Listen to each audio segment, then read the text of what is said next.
Je disais que c'est une belle occasion en fait, qui se présente à nous aujourd'hui, de vouloir rapprocher entre les cinéastes et les romanciers. Et c'est très courageux de présenter un roman dans le cadre d'un festival de cinéma. Un roman, mais aussi il faut dire que le romancier, c'est un homme à multiples casquettes, parce qu'il est journaliste, mais il est aussi cinéaste, parce qu'à son actif, il y a 3 courts-métrages. Journaliste, il a beaucoup de documentaires, il a travaillé beaucoup avec Al Jazeera, entre autres, etc. Et aussi, c'est un romancier, et à son actif, il y a 2 romans aujourd'hui, parce qu'après L'incompris de Hay Mohammadi, là, ce sont les séquestrés en Libye qui s'invitent à notre chant romanesque marocain. Donc, la rencontre d'aujourd'hui sera co-animée par Fouzia Marouf, qui est journaliste, passionnée et par la littérature et par le cinéma. Donc, ça, c'est une chance pour nous. Mais avant de commencer, moi, je vais commencer par le commencement, parce que comme j'ai reçu le roman, il y a une phrase d'exergue que je peux vous lire là maintenant tout de suite. Le sang est pour Al Jazeera ce qu'est le carburant pour le moteur à réaction. Ils sont 2 et c'est la guerre cessée demain. Est-ce qu'on est justement à travers ce roman en train de poser la question de la manipulation médiatique dans le cadre des révolutions arabes? Je me permets justement de vous confirmer que ce roman est un cri, effectivement, contre cette manipulation considérable, vertigineuse, qui est exercée par certains médias et qui sont d'obédience idéologique très manifeste. Donc, ça, à tout bout de champ, s'affiche justement cette idéologie de manipulation dirigée par des chaînes comme Al Jazeera. Bien simple, Al Jazeera est un personnage dans ce film, dans ce roman. À chaque fois, on va avoir une confusion entre le film et le roman, mais on est dans la littérature. Donc, c'est un personnage clé, important, dans la création de ce qu'on appelle aujourd'hui le printemps arabe, dans la contribution à la sortie dans la rue de plusieurs millions d'Arabes pour crier leur désarroi, pour crier, et qui aujourd'hui, dans bien des cas, nous assistons au chaos suscité justement par cette manipulation qui a été faite pour des objectifs bien clairs. Donc, c'est une œuvre littéraire qui essaie un peu d'explorer aussi cette manipulation, d'en évoquer le fond et d'en expliquer même par moments la théorie. Pourquoi et comment, qu'est-ce qu'on cherche à dire, qu'est-ce qu'on voudrait dire, et où on veut arriver avec cette manipulation, en fait. Comme plusieurs personnages sont manipulés, d'où l'intitulé du roman, Les séquestrés. Donc, Fouzia aura certainement toute l'attitude à vous en présenter le contenu, les tenants et les aboutissants. J'y reviendrai plus tard aussi pour m'exprimer sur ça. Donc on aura le temps justement d'en évoquer petit à petit, mais justement c'est un personnage important. La dernière fois que j'ai vu un responsable de télévision, c'était aux États-Unis, c'était à la CNN. On a été reçu par le vice-président de la chaîne et puis on avait posé la question importante qui était de savoir pourquoi la CNN cherchait à couvrir tous les malheurs, tous les drames, toutes les tragédies du monde en live. Et puis le vice-président de la chaîne nous répondait que malheureusement le sang est un facteur déterminant dans l'existence d'une chaîne comme CNN et qui est pour moi aussi un facteur déterminant dans l'existence d'une chaîne comme Al Jazeera. Comment Fouad Souiba a pu gérer cet imprévu historique au niveau romanesque? Comme tout bon citoyen conscient de l'intérêt de l'environnement social et politique où l'on évolue tous les jours. Moi-même, j'étais exposé très jeune, enfant, à un discours militant de résistance dirigé par certains dirigeants arabes, dont Kadhafi, donc à travers sa radio Al-Jamahiri à l'époque, certains médias comme Maghrib Chououb, auxquels aussi on était exposés, mais que nous, très petits, très jeunes, dans les années 70, peut-être 80, on recevait comme des caricatures, comme des petites boules de personnages de caricatures qu'on lisait et qu'on tournait en dérision, parce qu'on trouvait ça très croustillant, la façon dont ces gens-là discouraient et animaient leur discours de 3, 4, 5, 6 heures, et en même temps, la façon avec laquelle ils parlaient à leur peuple, ils s'adressaient à leur peuple. Donc, ça a été, dès le départ, Jabhat Somod al-Tasdi, qu'est-ce que c'est que ça? C'est 4-5 pays qui voulaient absolument se constituer en leadership du monde arabe, et qui voulaient absolument avoir toutes les vérités que les autres n'avaient pas, et qui voulaient absolument installer un diktat, une façon de voir le monde, un sens unique, une vision stalinienne du citoyen, enfin de la politique dictatoriale vécue à l'époque, que ce soit au Yémen, en Libye, en Algérie, et en Syrie, et j'en passe. Donc, les gens qui connaissent l'histoire, ils connaissent très bien ce que c'est que Jabhat Somod al-Tasdi. Donc, c'était des pays qui prenaient le média radio et plus tard la télévision comme un instrument de propagande et d'endoctrinement massif, inspiré de cela par toute la théorie de la Gestalt-théorie allemande de Goebbels. Donc, c'est pas tombé dans une mauvaise oreille, parce que c'est des gens qui ont hérité, j'allais dire, tout l'aspect nazi de la propagande, et qui se sont servis pour justement manipuler leur population et pour exactement en faire des troupeaux par-ci, par-là, et les guider, les abrutir, les hébéter, et en faire justement une espèce de cobaye de leurs politiques qui aujourd'hui ont échoué. Toutes ces politiques ont échoué aujourd'hui. Nous en voyons de façon concrète l'expression sur le terrain, que ce soit en Syrie, que ce soit en Libye, les cas les plus graves, les plus extrêmes, c'est le chaos total. Voilà. Une autre question qui se pose, est-ce qu'il n'y a pas le risque de tomber dans une littérature de l'éphémère en quelque sorte? Nous avons un métier qui nous impose à informer le public, mais en même temps avoir notre opinion sur cette actualité, donc, et à être le maximum possible dans un espace d'objectivité, qui est un mythe, mais dans une mouvance, j'allais dire, qui va beaucoup plus vers l'objectivité que vers la subjectivité. C'est très difficile à imaginer, d'où l'intérêt de l'expression littéraire, parce que l'expression littéraire, c'est l'imaginaire collectif, et ça nous permet justement d'avoir le recul, d'avoir la distance nécessaire, et de pouvoir réagir sur cette actualité. Donc en tant que journaliste, je me nourris de cette actualité, et en même temps je réagis dans cette expérience, que ce soit dans l'incompris du Hay Mohammedi, que ce soit dans le contexte des séquestrés. C'est vraiment une analyse à distance. Donc c'est une réaction à distance sur un peu ce qui est en train de faire de nous ce que nous sommes aujourd'hui, des citoyens arabes, dans un monde qui est administré par l'image et par les médias. Donc voilà. Donc est-ce qu'on a le droit aujourd'hui d'avoir son propre point de vue, d'avoir sa propre position vis-à-vis de cette évolution du monde, en usant des instruments nous-mêmes, que nous avons nous-mêmes hérité de cet Occident qui est la littérature, qui est le cinéma, et pouvoir un peu porter notre voix pour dire un peu nos sensations, nos sentiments sur ce que nous vivons.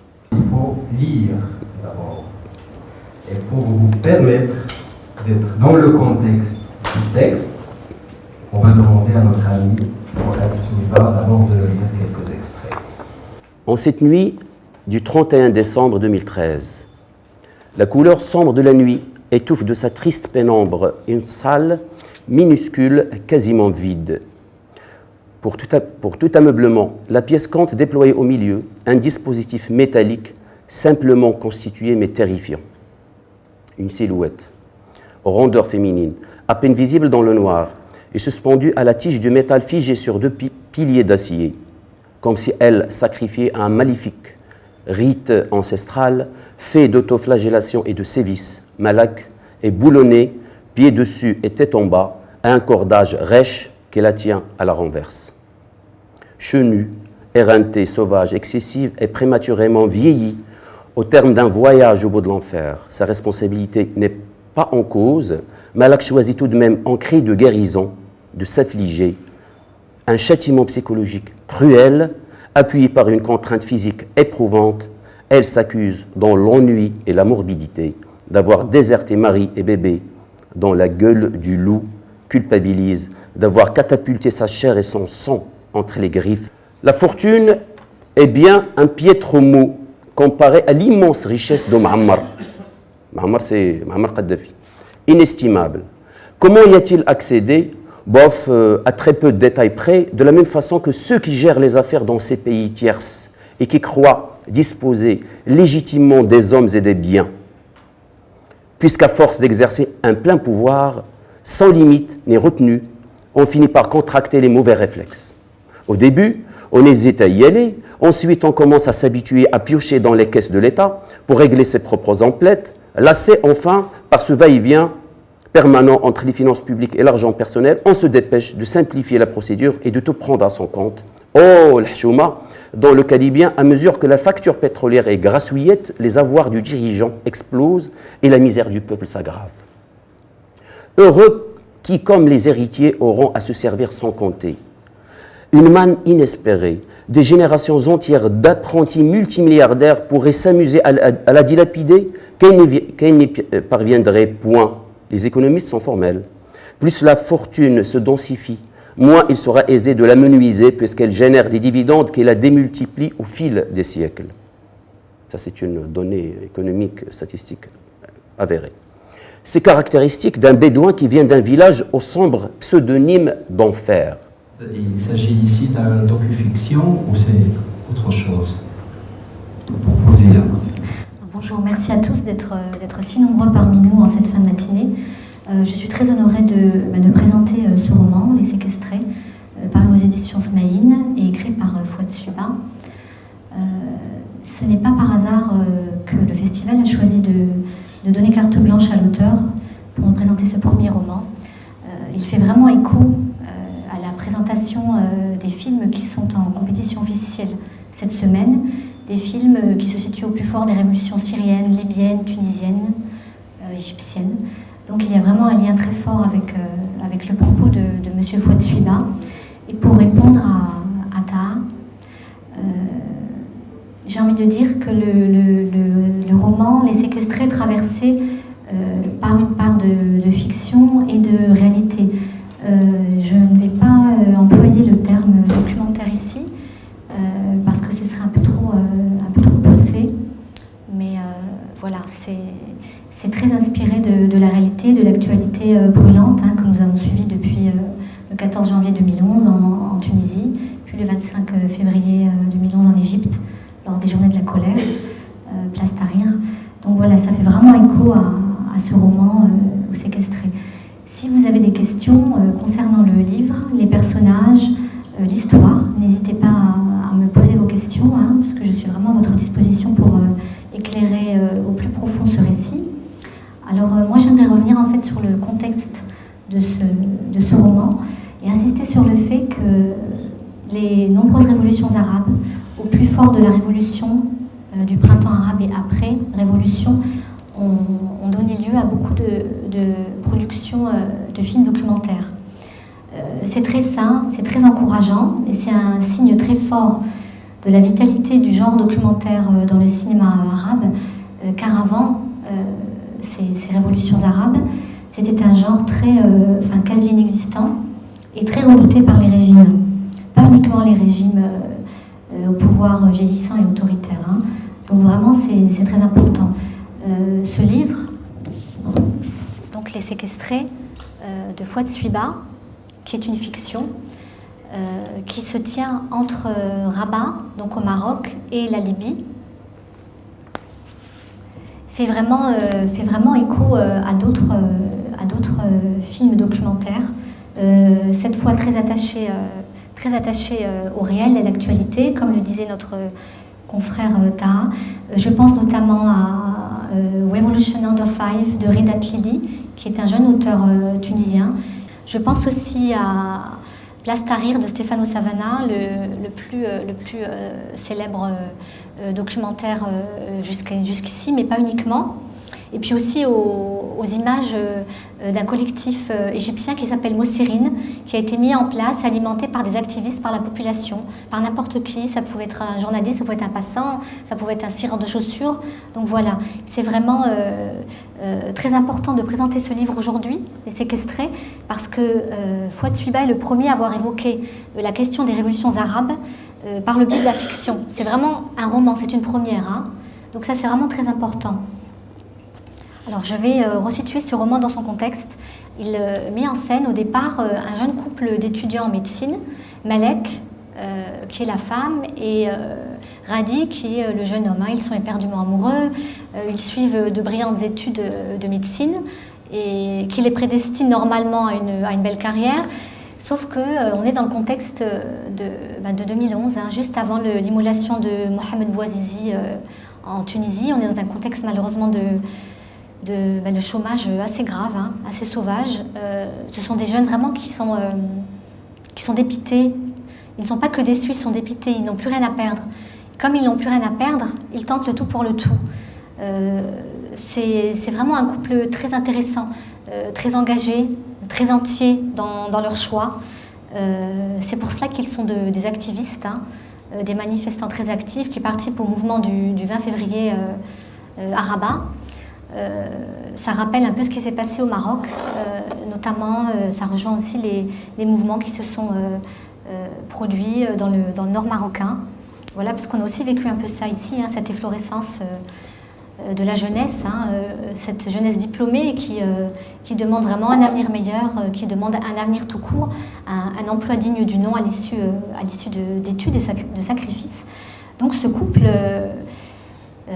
vit en fait de petits travails, de petits boulots, d'emplois déclassés qui ne correspondent pas du tout à leur diplôme de médecine. Ils tentent le tout pour le tout. Ils décident de rencontrer en fait les dépositaires de l'ambassade de Libye et se disent pourquoi pas tenter notre chance en Libye en tant que médecin. On ne peut malheureusement pas le faire dans notre pays. Essayons de voir ce qui se passe ailleurs. Essayons de nous donner une autre chance. Alors tout pourrait se passer au mieux. Malheureusement, lorsque ce couple, Malek et Radi, arrivent en Libye, ils sont confrontés vraiment à la dictature pure et dure de Hannibal, l'un des fils de Muammar Kadhafi. Et donc l'histoire qui aurait pu être plus heureuse, hein, tourne au drame. Je ne vais pas tout vous raconter pour ne pas déflorer la totalité du récit. Mais voilà, à un moment, la petite histoire de ces petites gens, hein, monsieur et madame tout le monde, des gens de notre quotidien, rejoint la grande histoire, donc celle des printemps arabes. Alors ma première question s'adresse donc à Fouad Chouiba. Pourquoi avoir choisi de situer donc les séquestrés en Libye et pas en Égypte ou en Tunisie où se sont vraiment produits les premiers mouvements de révolte? Je vous ai dit souvent admiratif de ce bonhomme qui est Muammar Kadhafi, qui a réussi à éviter son peuple, qui a réussi à rendre analphabète un peuple tout entier. C'est ça le mystère. Donc voilà, c'est le challenge, parce que comment pouvions-nous accepter, dans le contexte libyen, je parle au nom du peuple, qu'un dictateur pareil puisse sévir pendant 40 ans, 42 ans. Donc, il fallait, pour moi, c'était... Je suis parti à la découverte, à l'exploration. J'ai lu des livres, j'ai lu des témoignages, j'ai rencontré des gens, j'ai lu des chefs de milice libyens au Maroc ou ailleurs, en Tunisie. Donc, j'ai vu plein de gens. Et j'ai pu quand même approfondir. Je me suis dit, voilà, j'ai matière pour faire un film de cinéma. Regardez sur quoi je suis parti au départ. Au départ, je pars sur un scénario du film. Je me mets à écrire un scénario. Donc, squelette. Je finis mon squelette au bout de 6 mois de rédaction. Je file à des amis à droite et à gauche, des producteurs. Et puis qui me disent, ouais, basta, arrête. Tu ne peux pas filmer ça, tu peux pas tourner. Tu n'as pas les moyens, c'est trop cher. C'est hollywoodien. le scénario était écrit de façon libre, comme on écrit un roman. Donc tout ce qui arrive, tout ce qu'on s'imagine, on l'écrit, donc on ne fait pas attention à ce que ça va coûter, etc. C'est après qu'on commence à faire ces calculs d'apothicaire, en fait. Donc, on commence à calculer, etc. Moi, je ne suis pas dans cette logique. Je me suis dit, non, il faut que cette histoire soit racontée dans son temps et dans sa liberté totale. Donc, il n'y a pas lieu de raconter une histoire et de l'amputer des épisodes les plus importants. Alors, je me suis lancé un deuxième défi. De côté, le scénario, allons-y sur le roman. Et là, le roman, il va encore ouvrir des portes. Il va encore ouvrir des portes, il va permettre... Parce que quand on est devant son clavier, on n'a pas de censure, on n'a pas de calcul d'apothicaire, en fait. On est libre, on y va, on ne fait pas de calcul, mais le seul calcul qu'on fait, c'est celui de l'histoire. Et ça, c'est très important. Donc, les événements, on s'y attache beaucoup.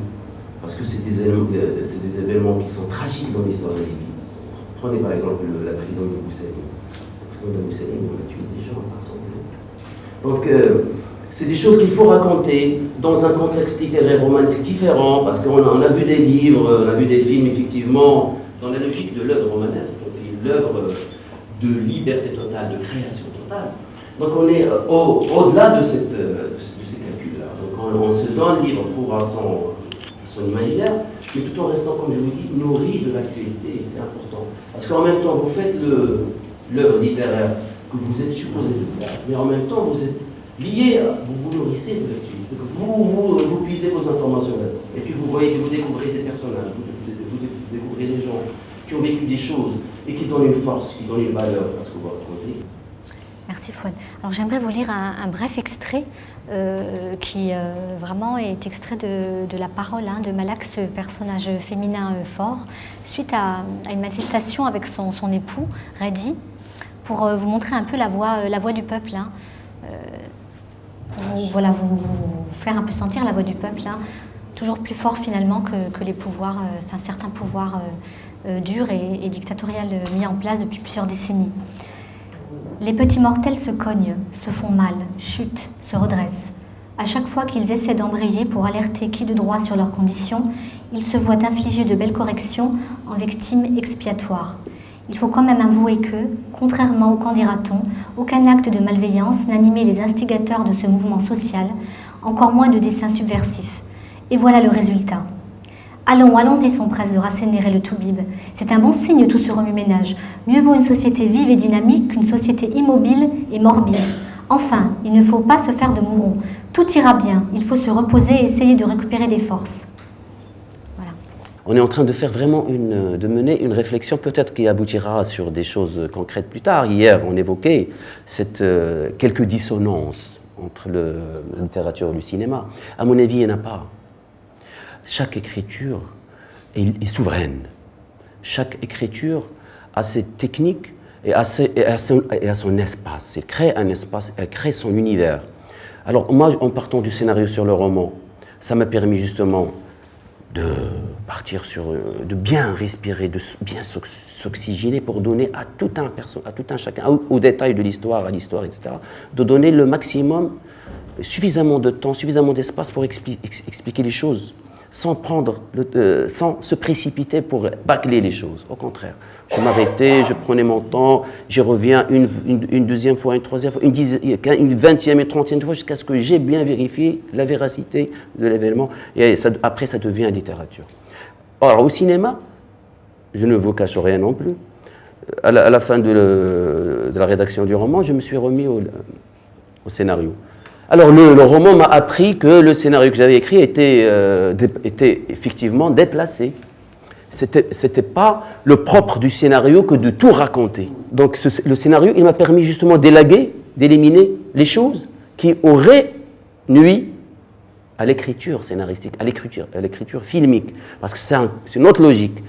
Et malheureusement, beaucoup d'auteurs vont vous dire « Non, mon roman a été trahi, Chaque contexte impose une réalité, impose un vocabulaire qui n'est pas le propre de l'autre. Chaque écriture a son propre vocabulaire. Alors, le scénario, il y a beaucoup de personnages qui ont disparu, il y a beaucoup d'événements qui sont partis malheureusement à la trappe, mais il y en a d'autres qui sont venus appuyé dans les dialogues, dans la narration. Malak qui raconte, on garde toujours à l'esprit, c'est Malak qui raconte son histoire.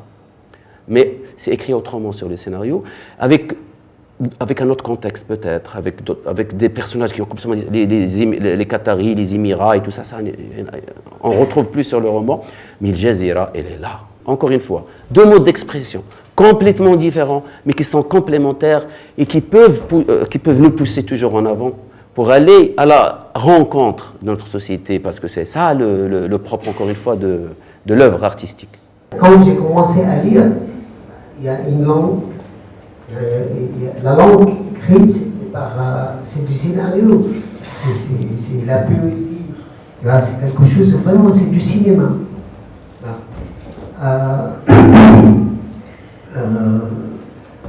Après, je ne savais pas que son scénario, c'est basé sur ça aussi.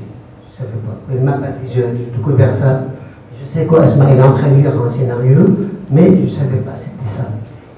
En fait, le roman, ça m'a touché beaucoup parce que je viens de Syrie, puis il y a des passages aussi que je l'imaginais qu'il a écrit sur la Syrie. Les vraies motivations de l'écriture de ce roman, ce n'est pas les lendemains frustrants et désenchanteurs de ce qu'on a appelé le printemps arabe. Une autre question. Merci. Est-ce que c'est un projet de livre témoignage sur une génération de jeunes arabes, maghrébins? Ce qui m'a, moi, motivé pour faire le livre, c'est d'aller justement, en tant que journaliste, chercher les causes qui font que ce peuple arabe sort crier dans la rue. C'est ça.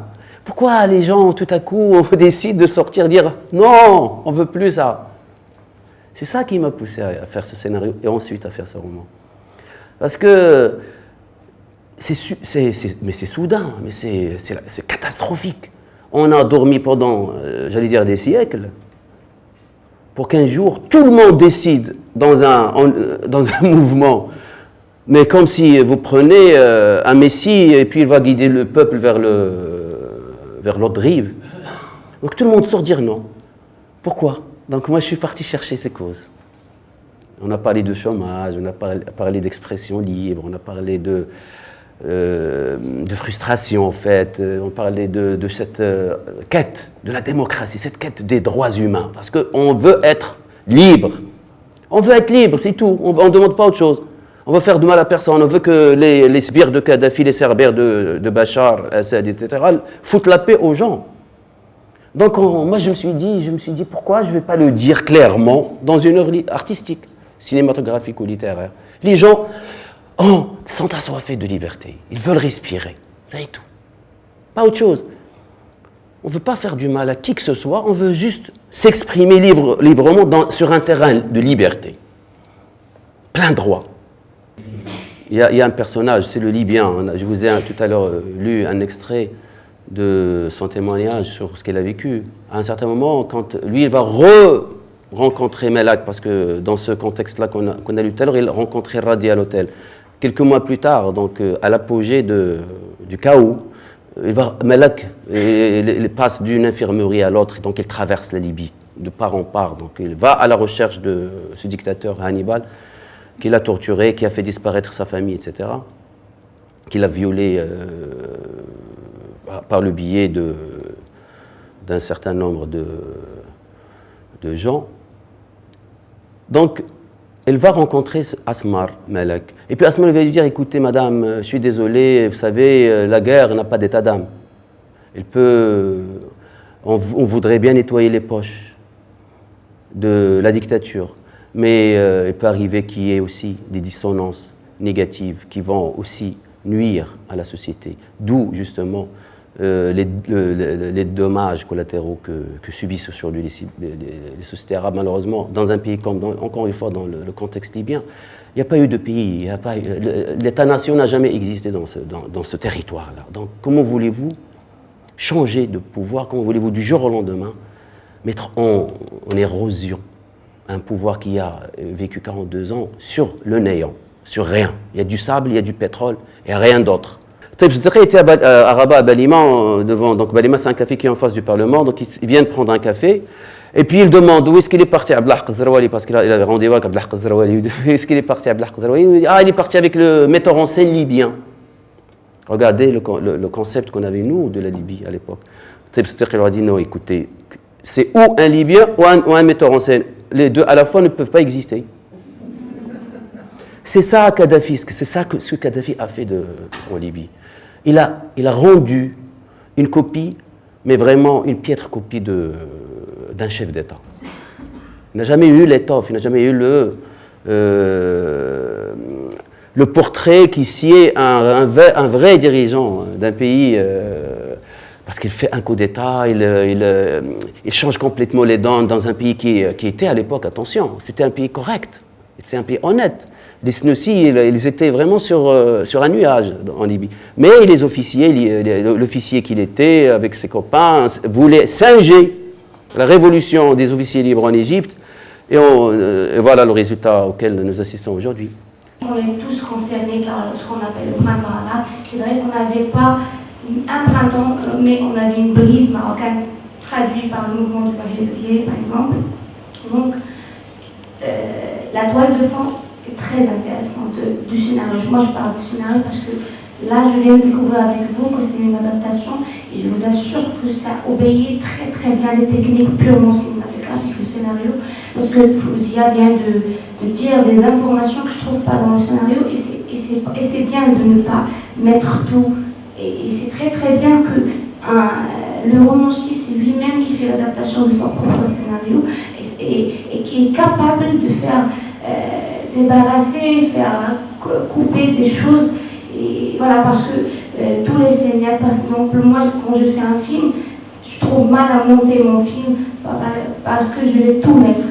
Je ne connais pas l'histoire de mon pays au XXe siècle. Donc je suis obligé d'aller faire ma recherche, mon enquête, mon exploration pour faire l'incompris du Mohammadi, pour raconter l'histoire de mon pays. Il y a des documents, il y a des livres, il y a des gens qui sont encore vivants, il y a les nouvelles, il y a les nouveaux moyens de communication, Internet, etc.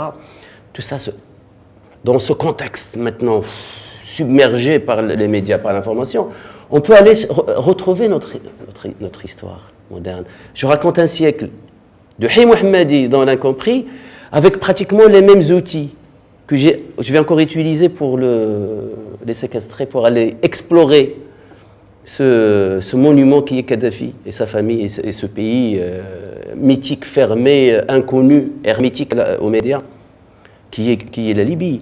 Est-ce que, Fouad Swiba, tu es romancier, mais tu as d'abord été cinéaste.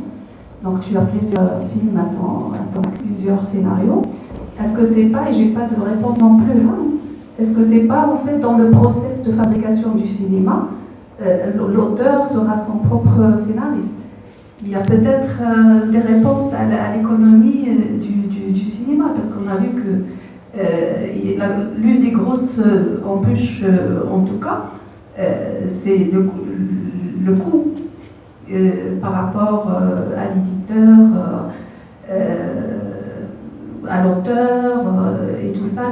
Les faiseurs, les filmmakers n'arrivent pas à s'en sortir. Je ne vais pas être orphelin de ce travail si je ne le réalise pas. N'importe qui peut le faire. Je peux le faire moi, si j'ai les moyens. Si je n'ai pas les moyens, je ne le ferai pas. Mais je sais que si j'ai les moyens, je le ferai. Maintenant, si je n'ai pas les moyens, je ne vais pas sacrifier l'œuvre sur l'autel des moyens dérisoires, etc. Je ne le ferai pas du tout. Si j'ai les moyens, moi, je suis très patient. Comme je dis souvent, moi, j'ai attendu jusqu'à l'âge de 40 ans pour faire mon premier court-métrage. Je suis capable d'attendre jusqu'à l'âge de 60 ans pour faire un long. Ne vous inquiétez pas. Donc, déjà, le fait d'avoir évacué tout ça dans une œuvre littéraire, c'est déjà ça de gagner. Maintenant, si on peut en faire un film, dans les normes professionnelles, allons-y, on le fait. Si on ne peut pas le faire dans la conception que moi-même j'ai imaginé que je réaliserai, je laisserai quelqu'un d'autre le faire s'il se propose. OK? Donc, moi, je suis intraitable sur les moyens. S'il n'y a pas les moyens, il y a d'autres manières de faire. Je peux faire une bande dessinée, raconter l'histoire de Hay Mohammadi de la Libye en bande dessinée. n'ai pas besoin d'aller faire le film. Si je n'ai pas les moyens, je le ferai. Mais moi, j'ai horreur de ce discours. Je n'ai pas les moyens, mais je fais le film. Non. Je pense que là, on ne fait pas un sacrifice, mais on se trahit carrément. On se trahit. Parce que je veux faire un film, je le fais dans son entièreté, et je ne fais pas de sacrifice, je ne fais pas de concession. Je suis, encore une fois, scandalisé de comprendre que dans ce pays, on fait des films à 4-5 millions de dirhams. Ça n'existe nulle part au monde. On fait des petits téléfilms à 4-5 millions de dirhams, je suis d'accord. Ça, on ne peut plus parler. On n'a pas eu le droit de mentir aux gens, de dire qu'on fait des films de cinéma, 25 films par an. Mon œil. On ne fait pas 25 films, on fait peut-être 1, 2, 3 films par an de cinéma. Mais le reste, c'est des petits téléfilms qu'on exagère pour faire un festival de cinéma. Et aller dire, répéter en Afrique qu'on est le deuxième, le troisième. Pourquoi on va chercher des titres comme ça à la con? Pourquoi on va chercher des titres? On est le meilleur pays qui produit la plus grosse quantité de films. On produit des téléfilms. Parlons les choses, appelons un chat un chat. Si aujourd'hui, on a les moyens de faire du cinéma, on va faire du cinéma. Un film, il coûte au bas mot 1 milliard, 2, 3 milliards. Ça dépend des budgets, ça dépend des films. On ne peut pas faire un film à 4-5 millions de dirhams. On va jeter la moitié du scénario, ou alors on va mentir, on va maquiller les scènes, et on va complètement trahir son imaginaire, trahir ce qu'on a écrit, pour faire n'importe quoi finalement. Je préfère ne pas en faire. Pourquoi je vais faire un film signé auquel je n'y crois même pas? Je sais que je vais faire 1h30, mais je ne serai jamais satisfait moi-même, je ne serai pas satisfait du travail. Et je ne vais pas maquiller mon histoire pour faire plaisir aux fondés de 4-5 millions, 6 millions de dirhams. Moi, le fondé ne m'intéresse pas. Ce qui m'intéresse, c'est le film qui va rester après, c'est le livre qui va rester après. J'ai les moyens, je le fais, je n'ai pas les moyens, je m'en tamponne. Je ne suis pas tenu à régler un problème qui ne m'appartient pas, c'est un problème de producteur. Il faut au producteur d'aller chercher les moyens. Moi, j'ai fait mon travail. J'ai réfléchi, j'ai écrit, je me suis donné tellement de mal. 3 ans, 24 heures sur 24, des fois j'écris, je refais, j'écris, je refais. Et je sacrifie mon temps, je sacrifie tout. Je sacrifie la vie à l'écriture, par exemple. Je fais mon scénario et on me donne 4 millions et je fais le film. Et je sais que je vais zapper 90% de mon scénario pour faire plaisir aux fonds d'aide à 4 millions, 5 millions de dirhams. Le roman, il va rester. Et s'il y a les moyens pour faire un film, on fera un film qui mérite d'être fait et il restera aussi. Mais on ne va pas faire un petit téléfilm qui va être vu à Tanger et on le met au tiroir et on arrête. On n'a même pas de salle pour projeter ces films au Maroc. Donc il faut faire des films qui puissent voyager, avec les moyens qu'il faut pour aller voyager dans le monde. Parce qu'un film n'est pas fait pour Tanger, pour être visionné à Tanger. Un film est fait pour être vu par le monde entier. Et pour le faire, il faut les moyens qu'il faut. Si on parle du moyen, le fonds d'aide de CCM, ou bien un autre fonds de Sud, où il y a des gens qui ramènent des fonds, et des fonds quand on parle de Nepal, mais les moyens, ils ne donnent pas la qualité. Donc il faut avoir de bons scénaristes, d'abord on parle des scénaristes. Mais vous évoquez les gens qui ne sont pas dans le contexte commercial, mais qui sont dans le contexte politique et qui font un cinéma différent et qui trouvent l'intelligence de faire des scénarios qui ne coûtent rien du tout, mais qui vont aller partout dans le monde. Nous ne sommes pas dans ce contexte, malheureusement. Nous sommes dans un pays où on est libre de dire ce qu'on a besoin de dire, donc on doit l'exprimer par l'image. Et pour l'exprimer par l'image coûte de l'argent. Le contexte iranien, c'est exceptionnel. C'est des gens qui, après avoir fait des films à 100, 200 000 euros, Asghar Farhadi, Mahirva ont jugé, ils travaillent aujourd'hui avec des budgets de 10-15 millions de francs en Europe. Mais oui, mais c'est ça, c'est une carte visite qui va leur permettre une plateforme, comme une espèce de trampoline qui va les faire rebondir très loin pour aller aussi pour aller prendre les sujets auxquels ils s'attachent, mais avec le budget qu'il faut. Parce que c'est la nature du sujet, comme disait Ahmed, c'est la nature du sujet qui va déterminer les moyens du film. Moi, je fais un film je fais une adaptation, je ne peux pas faire un film à 100 000 euros, 200 millions, 400 000. Ça coûte très cher, c'est des décors. Est-ce que tu n'as jamais vu un film iranien? Parce qu'il y a un ami qui fait une reconstruction. Moi, je dois reconstituer la Libye dans le sud marocain, par exemple.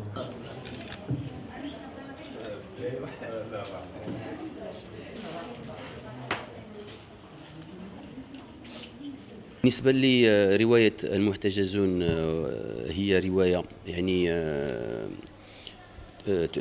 تسبر أغوار الواقع العربي الحالي منذ الثورات العربية اللي البعض فيها الآن شفنا كيفاش أنه أدى إلى انهيار أنظمة، انهيار شعوب، انهيار حضارات.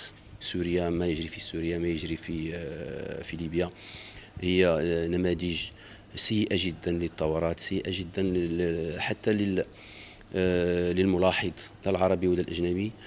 هل نحن غير قادرون اليوم على استتباب الأمن في هذه الدول، على إعادة الاعتبار لهذه الشعوب التي أصبحت تقتل بكل وسائل من طرف لا الشعوب في حروب أهلية ولا من طرف ما يدعى بالقيادات السياسية والتي تقود هذه البلاد.